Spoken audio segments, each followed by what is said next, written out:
Hello beautiful people, welcome back to North Farms. Today we are going to show you, in my opinion, the #1 plant to grow that will make you money while you do nothing. But in real person voice and not in the AI voice that you will be hearing all over the place now. So many videos, make money doing nothing. And so this is in response to an AI video that said you can make money growing goji berries and saffron and a couple other ridiculous ones that were just like, there's no freaking way. Did actually have a couple on there. Mushrooms were on there, which wasn't a plant, but they put mushrooms on there. Microgreens was on there, garlic was on there. Those were the three that I agreed with. This is mostly in response to goji berries. They're being their #1 freaking berry that they put on their video. I have no reason. It's just crazy. And it was all AI voiced. So I am no cuts. I'm a real person. I do organic farming, natural, veganic style.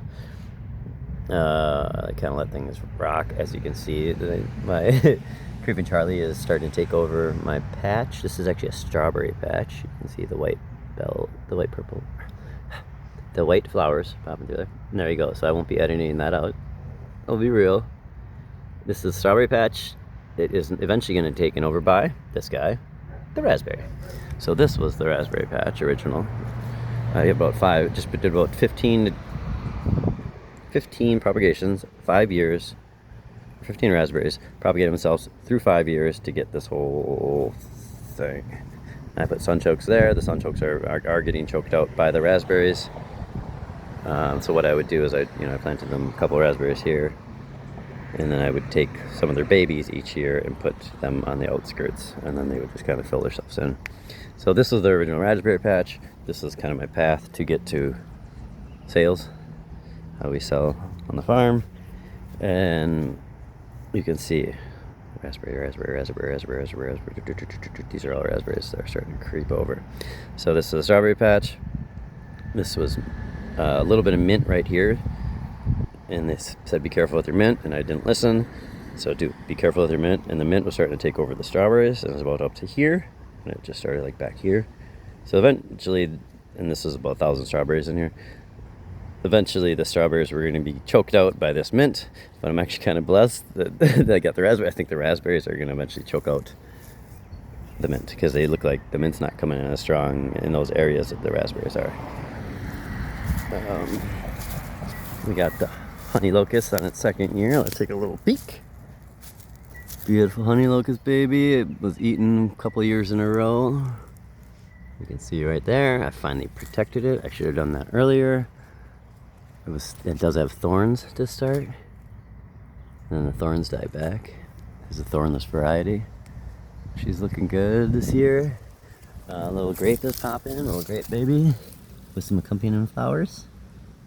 So that's the grape right there. With a couple of little beautiful little flower friends popping this spring. All right, and so yeah, you can see the strawberries popping through. Try not to step on strawberries as I walk through. And I want to show you the one last little raspberry. This is a perfect example. So this is a yellow Ann raspberry, beautiful variety. And I planted it at the end of the year last year. This is kind of an area that doesn't get much sun over here. I'm trying to get something going here. The St. John's is actually taking off. Boom, St. John's popping, comfrey. But I don't, it's a very, I don't know what's the best way, aerated soil spots. It doesn't get much sun, and I don't know. So okay, so what I was talking about here, we planted one at the end of the year, and here's a baby already. So that's just a full baby. Sorry, I'm giving you some angle. Baby. So this has already propagated itself. 1, 2, 3, 4, and then I just saw this morning. Boom. Raspberry baby. So there's 5 babies from planting that one last year. And so then, I mean, you might take some of that baby and put it right here, and that one, and put it right there. And then that one will grow up, and then next year, we'll be all filled out. Or close to. That's it, guys. The #1 plant in my mind that everyone should be growing is raspberries. You can freeze them, so it's not like, grapes even. I do grapes and propagate the crap out of grapes. And that's a badass one too, don't get me wrong, way ahead of what goji berry should have been on their freaking video. Or saffron, where you're going to be going out there and choppy little saffron stamens or whatever that is, 3 of them per little flower. It just makes no sense. And compared to these things that are going to grow up and produce raspberries, things that people actually eat too. So now people are eating it. You can freeze it, so there's optionality like that. You can make jams. You can do all that other stuff, or you can try to dry your goji berries and hope that that one health conscientious person is going to come get your damn goji berries. Sorry, that's the realness in it all. Blessed to have you along if you want to join. We don't. Yeah, like I said, I'm real on this. Got lots of videos, specialized gourmet mushrooms, microgreens, raspberries, strawberries, and some grapeage. We're starting a little nursery with those guys, propagation bonanzas.